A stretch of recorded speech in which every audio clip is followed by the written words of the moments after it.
The villa they'll never see. I never thought that a simple housewarming invitation would become the moment I finally stopped apologizing for my success. That Tuesday morning, I sat in my old apartment, the cramped one-bedroom where I'd spent 7 years climbing, scraping, surviving, and I stared at my phone. My mother's text glowed on the screen. "We won't be able to make it to your party. Your sister just moved too, and we're helping her settle in. I'm sure you understand." I understood, all right. I understood that this was the 37th time, yes, I'd been counting, that my parents had chosen my younger sister over me. I understood that no matter what I accomplished, it would always be footnoted with a, "but Sarah needs us more." I understood that I had spent my entire adult life trying to prove I was worth showing up for, and I was done. So I didn't argue. I didn't guilt trip them. I didn't send the paragraph I drafted and deleted 17 times explaining how much this housewarming meant to me, how I'd worked myself to exhaustion for this moment, how just once, I wanted them to be proud of me. Instead, I sent back, "No problem. Enjoy helping Sarah." And then I did something I'd never done before. I invited everyone else. The thing about being the independent one in your family is that people mistake your competence for not needing love. They see you succeeding and assume you don't need support. They watch you handle crisis after crisis alone and think, well, she's got it figured out. What they don't see is the nights you cry in your car before going inside because you can't let anyone see you crack. They don't see the therapy bills. They don't see you at 23 choosing between buying groceries and buying a professional outfit for a job interview that could change your life.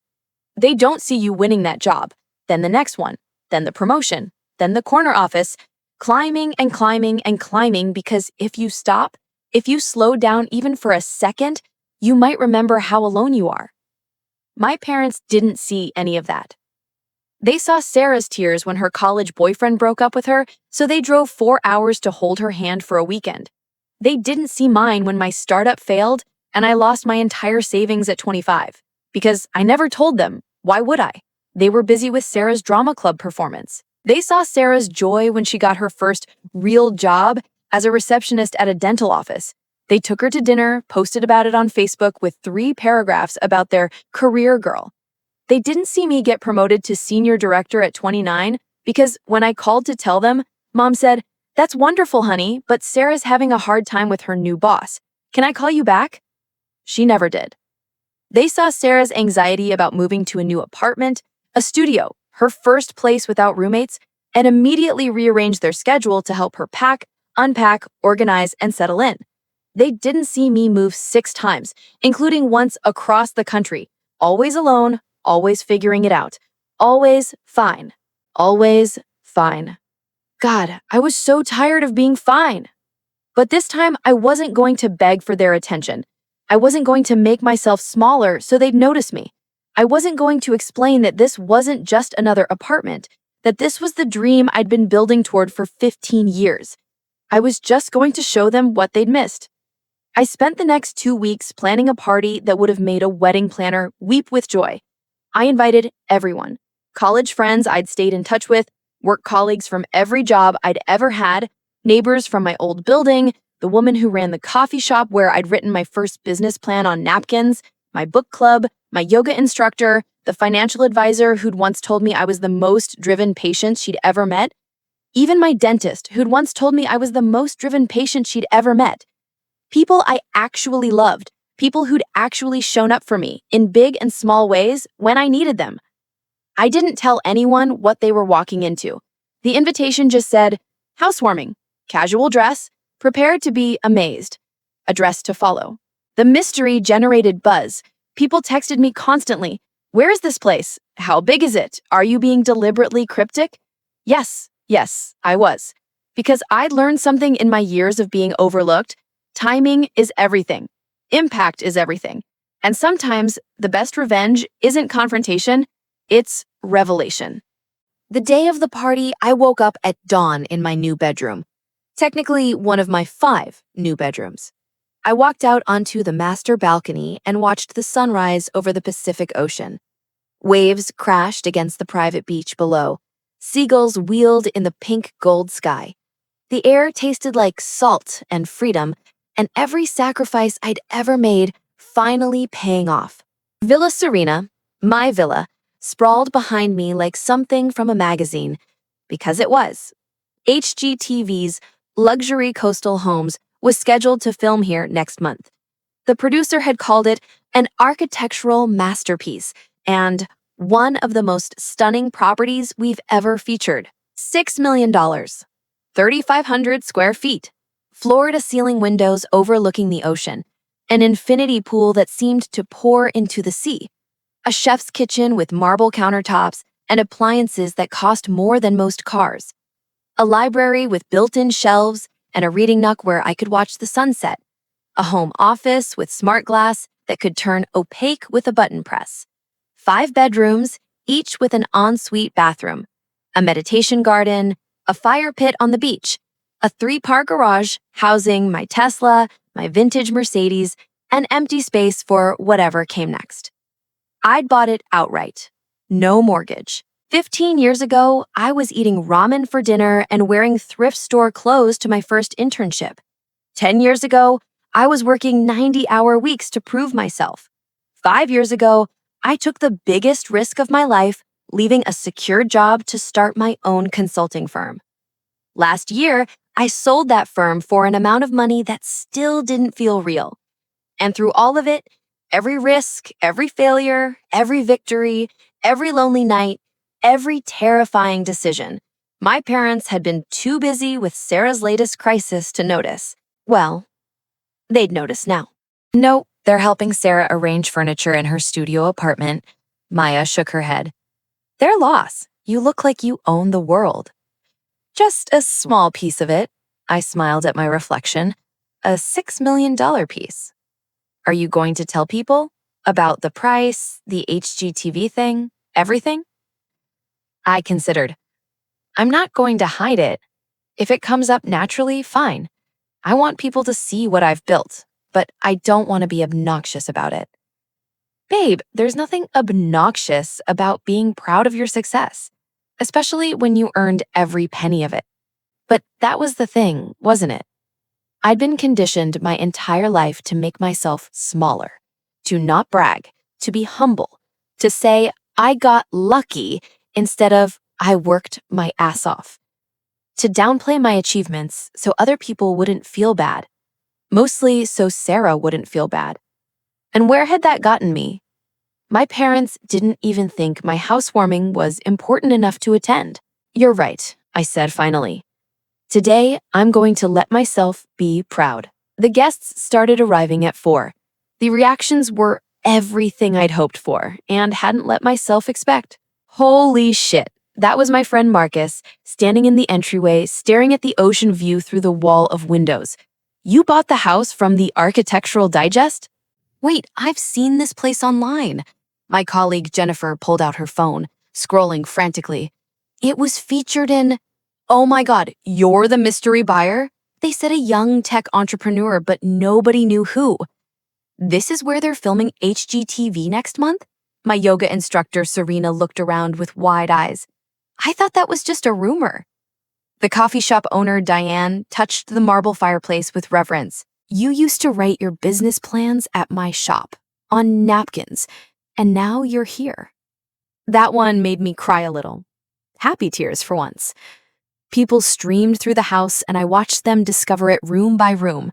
The chef's kitchen that made my foodie friends gasp, the library that made my book club members weep, the work office that made my work friends jealous, the meditation garden that made everyone peaceful, and the ocean, always the ocean, pulling everyone outside to the terrace, the pool, the beach.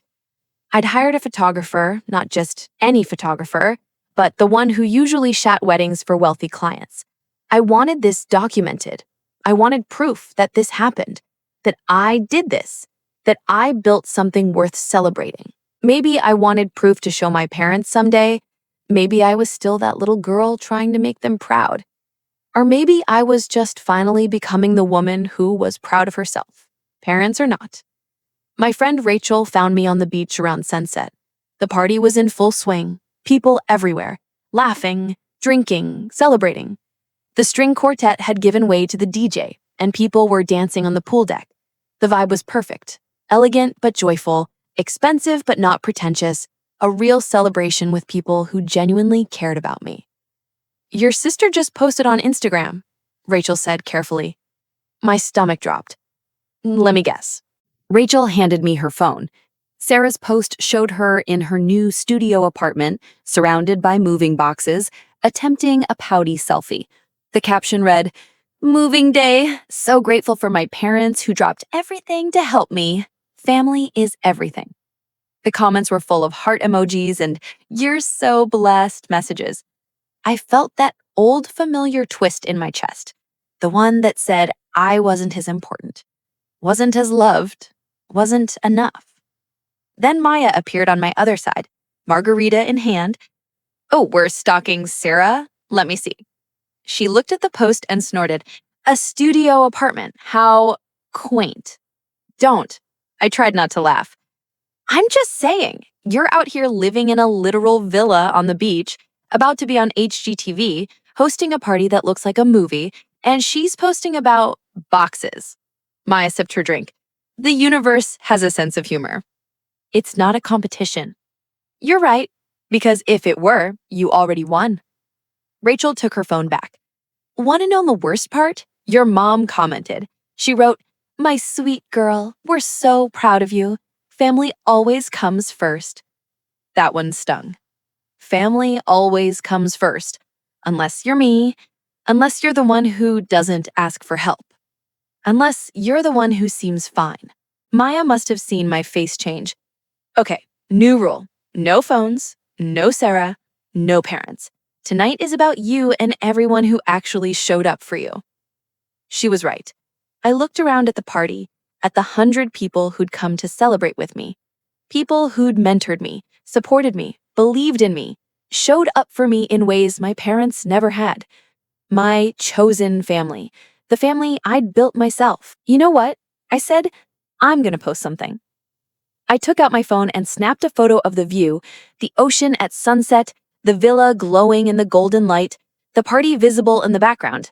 I didn't caption it with anything dramatic, just "Grateful for everyone who came to celebrate. Here's to new beginnings." Simple, classy, and undeniably gorgeous. I didn't tag the location, didn't mention the price, didn't explain anything. I posted it and put my phone away. "That's it?" Maya asked. "That's it. If they see it, they see it. If they don't, they don't. Either way, I'm done performing for them." Around 9, I was standing by the fire pit on the beach when my old boss, Catherine, approached. She'd been my first real mentor in the corporate world, the one who'd taught me everything about negotiation and strategy, and believing I deserved a seat at the table. "I'm proud of you," she said simply. "Thank you. For everything. I wouldn't be here without you." "Bullshit. You'd be here. Maybe it would have taken longer, but you'd have gotten here. I just gave you a few shortcuts." She paused. "Your parents didn't come?" I shook my head. "Their loss, though I have to ask. Did you plan this? The timing of it all?" I smiled. "What do you mean?" "Come on. You kept this place a secret. You threw a party that would make anyone jealous. You invited everyone except your family, who just publicly chose your sister over you again. This is either the world's most perfect coincidence, or you're more strategic than I gave you credit for. Maybe a little of both." Catherine laughed. "Good. You know what I've learned in 40 years of business and life? Sometimes the best response to being underestimated is not to argue. It's to prove them wrong so spectacularly that words become unnecessary." "Is that what I did?" "Honey, you didn't just prove them wrong, you lapped them while they were still at the starting line." Around 10, my phone started buzzing. I ignored it through 2 cocktails and a dance session with my book club friends. But eventually, curiosity won. 17 missed calls from my mother. 23 texts in the family group chat I never left because leaving felt too dramatic.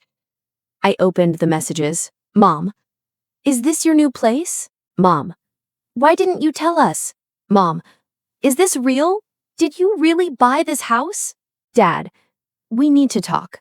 "Sarah, Are you kidding me right now? Sarah. How is this fair? Sarah. Mom, Dad, did you know about this? Mom. We had no idea. We thought she was buying a condo. Sarah. And you skipped her party for my studio apartment?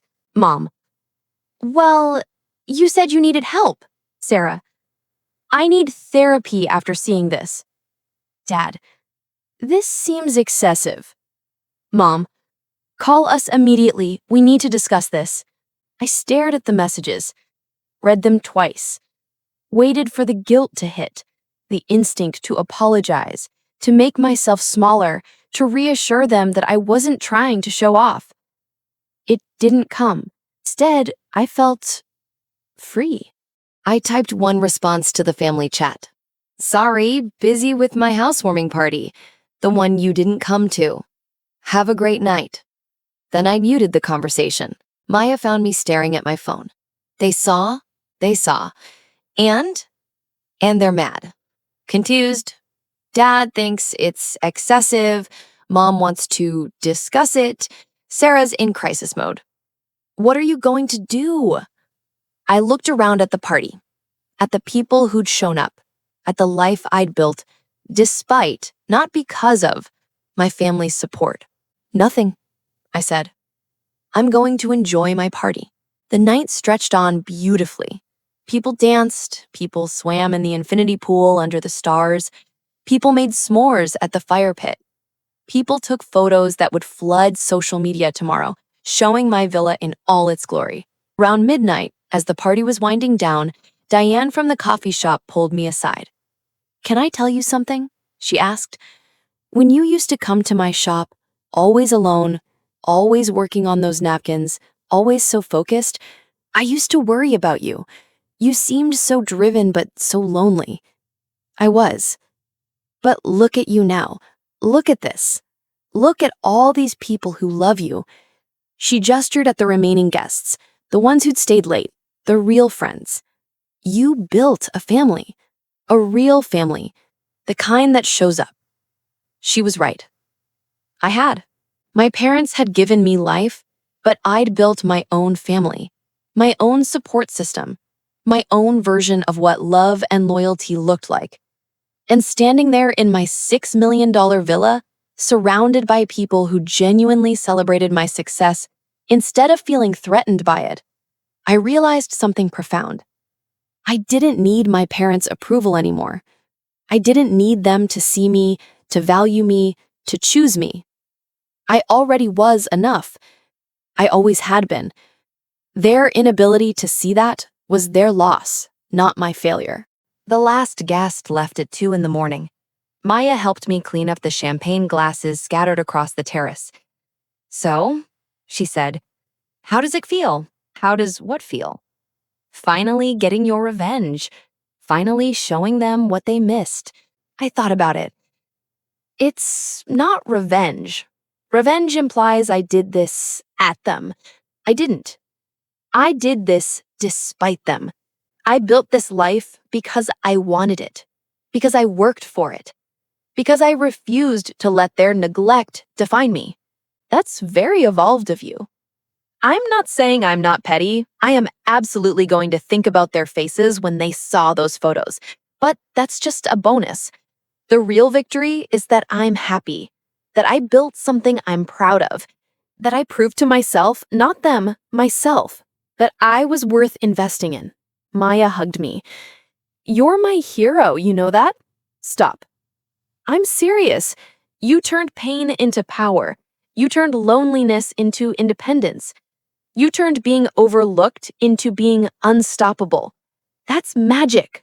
After she left, I walked through my empty villa. My villa.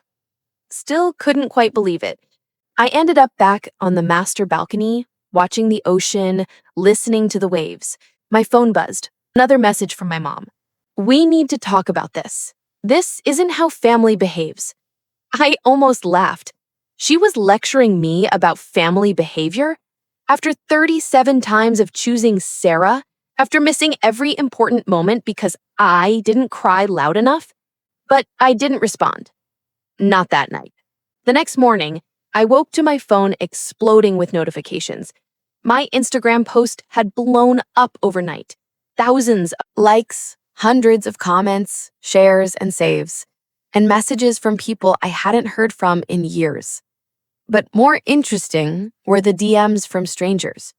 Women telling me their own stories of being overlooked by their families, of being the strong one who didn't need support, of achieving success alone and having no one to celebrate with. Your post gave me permission to be proud of my own accomplishments, one woman wrote. I've been hiding my success from my family because they make me feel guilty for doing well, wrote another. Thank you for showing me I don't have to. Sometimes the family you create is more important than the family you're born into, commented someone I'd never met. That last one hit me hard, because it was true. I'd spent so much of my life trying to earn my parents' love, trying to make them see me, trying to be worth choosing. And in doing so, I'd overlooked the family I'd actually built, the friends who showed up, the mentors who believed in me, the colleagues who celebrated my wins, the acquaintances who became close friends through shared struggles and victories. Those were my people. That was my family. Blood doesn't make family. Showing up does. 3 days later, my mother finally called instead of texting. I answered on the fourth ring. Hi, Mom. We need to talk about this house situation. There's no situation. I bought a house. I had a party. You chose not to come. You didn't tell us it was going to be like this. We thought you were buying a condo. I never said that. You assumed. Well, you didn't correct us. Mom, you didn't ask. You never ask. You've never asked about my job, my goals, my plans, my life. You just assumed I was fine, that I didn't need anything from you, that Sarah needed you more. Silence. Then, that's not fair. Sarah struggles more than you do. She needs more support. And I didn't? I never needed support? Mom, I've moved 6 times without help. I've changed careers, started a business, failed, tried again, succeeded, all without a single conversation with you about any of it. Not because I didn't want to talk to you, but because every time I tried, you were busy with Sarah. You never asked for help. I shouldn't have to beg for basic parental interest in my life. More silence. Your father and I feel very hurt that you didn't tell us about this house, that you let us find out on social media, that you threw this enormous party and excluded us. I took a deep breath. You excluded yourselves. I invited you. You said no because Sarah's studio apartment was more important. That was your choice. We didn't know. And that's the problem, Mom. You didn't know because you never asked. You didn't ask about my life, my work, my success, because you were too busy managing Sarah's drama. I got tired of competing for your attention, so I stopped trying. I built a life without you. And yes, it hurts that you weren't there to see it happen, but I'm not going to apologize for succeeding without your support. This isn't about Sarah. It's always about Sarah. My voice cracked. It's been about Sarah since we were kids. She's the sensitive one, so she needs more attention. She's struggling, so she needs more help. She's anxious, so she needs more time. And I'm just fine, always fine, because I learned early that if I wasn't fine, you didn't have room for me too. I could hear my mother crying softly. Mom, I love you, but I can't keep shrinking myself to make room for Sarah's needs. I can't keep downplaying my success to avoid making her feel bad. I can't keep waiting for you to choose me, because you won't, and I'm done being hurt by it. I'm saying that I'm going to live my life. I'm going to be proud of what I've built. I'm going to celebrate my wins with people who want to celebrate them. And if that makes you uncomfortable, or if Sarah can't handle it, that's not my problem anymore. So you're cutting us off? Over a party? No, Mom, this isn't about a party. This is about 37 times. 37 times you chose Sarah over me. 37 times you made me feel like I didn't matter as much. This is about 15 years of building a life alone because I learned that asking you for support meant taking it away from Sarah, and I loved her too much to do that. This is about reaching the point where I finally have everything I ever wanted and realizing you weren't there for any of it, and being okay with that. I don't know what you want from us. I wanted you to show up. That's all I've ever wanted. Just show up. Be interested.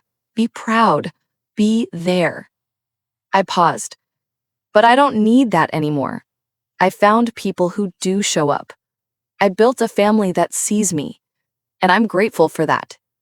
We sat in silence for a long moment. Finally, my mother said, "Can we come see the house?" "Someday, maybe, when I'm ready, but not now. Now, I just need space." "How long?" "I don't know, Mom. I really don't know." I hung up feeling lighter than I had in years. Not happy, not yet, but free. Free from the weight of trying to earn love that should have been freely given. Free from competing for attention. Free from making myself smaller. Just free. Maya came over that evening with wine and takeout. We sat on the terrace watching the sunset, and I told her about the phone call. "How do you feel?" she asked. Sad, relieved, guilty, proud, all of it at once. "That's allowed. They're your parents. It's complicated. The weird thing is, I meant what I said. I don't need their approval anymore, but part of me still wants it. Is that stupid? It's human. We're wired to want our parents' love and approval, but you're right that you don't need it. You proved that.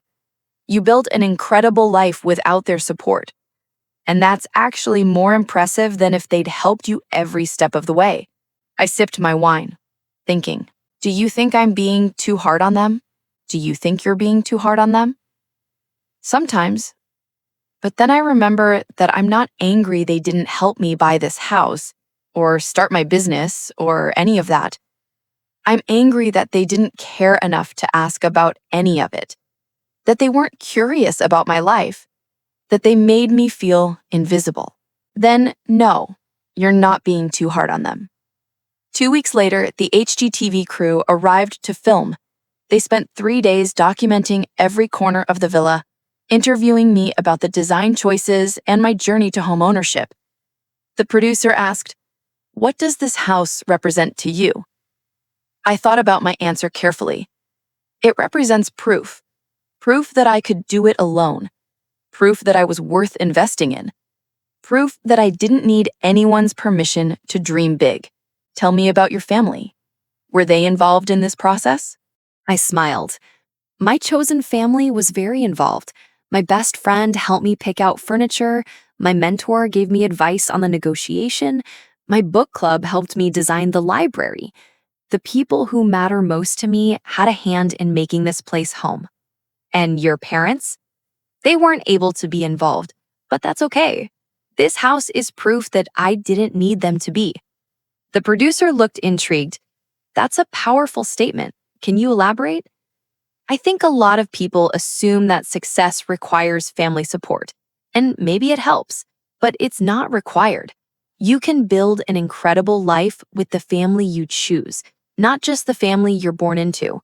Sometimes being overlooked forces you to become self-reliant in ways that make you stronger. They kept that in the final cut. When the episode aired 3 months later, that quote went viral. I got thousands of messages from people telling me their own stories of family estrangement, of being overlooked, of building success alone. People who felt seen by my story. And that felt better than any amount of parental approval ever could. My parents did eventually see the house. 6 months later, after therapy, mine, and many difficult conversations, I invited them for a quiet dinner. Not a party, just the 4 of us. Mom, Dad, Sarah, and me. They walked through the villa with wide eyes, making all the appropriate comments about how beautiful it was, how proud they were, how impressive. Sarah was quiet. At one point, I found her on the master balcony staring at the ocean. "I'm sorry," she said. "For what?" "For always being the problem child, for needing so much attention, for taking them away from you." She turned to me with tears in her eyes. I didn't realize until I saw everyone's reaction to your house. I thought they were supporting me equally. I didn't know they were neglecting you. It's not your fault. Isn't it though? I could have been less needy, less dramatic. I could have told them to pay attention to you too. Sarah, you were hurting. You were struggling. You needed help. There's nothing wrong with that. I took her hand. The problem wasn't you needing support. The problem was them thinking I didn't. Do you hate me? No. I love you. I always have. But I can love you and still need space from the family dynamics. Those things can both be true. She nodded, crying harder. I'm proud of you, you know. I've always been proud of you. I just didn't know how to say it without sounding jealous. Are you jealous? Hell yes. Look at this place. Look at your life. You're amazing. I hugged her. You're going to be amazing too, in your own way, on your own timeline, without comparing yourself to me. Is that what therapy teaches you? Among other things. Dinner was awkward, but not awful. My parents tried, in their way, to express regret without fully admitting fault. They told stories about my childhood that painted me as always so independent and never needing help, as if those were personality traits instead of adaptations to being overlooked. But I let it go. Not because they deserved forgiveness, but because I deserved peace. At the end of the night, my mother hugged me tightly. I wish I'd known, she whispered. I wish I'd paid more attention. Me too, Mom. Me too. It wasn't closure, not really, but it was something. A start, maybe. A year after the housewarming party, I threw another party. This one was different, smaller, more intimate. I invited only my closest friends, my chosen family, the people who'd shown up for me consistently over the years. We gathered on the beach at sunset. Maya had arranged for a cake that said, 1 year of living my best life. We toasted with champagne, and we told stories about the journey that brought us all here. Can I say something? I asked, getting their attention. Everyone turned to me, smiling. I just want to thank you all for showing up, not just tonight, but always, for celebrating my wins, supporting me through my losses, believing in me even when I didn't believe in myself. You taught me what family really means, and I'm so grateful that I got to choose you. We chose you too, Maya said, raising her glass. To chosen family, to people who show up, to Villa Serena and the woman brave enough to build it. To not apologizing for success, someone shouted. To proving them wrong, yelled another. To living well as the best revenge, added a third. We drank and laughed and danced on the beach as the sun set over my villa, my home, my sanctuary, my proof that I was always worth showing up for, even if it took me 37 times to learn it. Late that night, after everyone had left, I sat alone on the terrace with a glass of wine and my journal. I'd been documenting this journey, trying to process the complicated emotions of succeeding without family support. I wrote, today I realized something. This house isn't revenge against my parents. It's not proof for them. It's proof for me. Proof that I was worth every sacrifice. Proof that I could build something beautiful alone. Proof that being overlooked didn't make me invisible. It made me determined. I don't know if my relationship with my parents will ever be what I wanted it to be. Maybe it won't. Maybe I'll always be the daughter they didn't know how to see. But I see myself now. I see my worth. I see my strength. I see what I built with my own hands and my own heart. And that's enough. That's more than enough. That's everything. I closed the journal and looked out at the ocean, at the life I'd built, at the home I'd created for myself. They never showed up to my housewarming party. And somehow, that became the greatest gift they ever gave me. The final push I needed to stop waiting for their approval and start living for my own. The villa stood behind me, glowing in the moonlight, solid and real and mine. All mine. And I'd never felt less alone.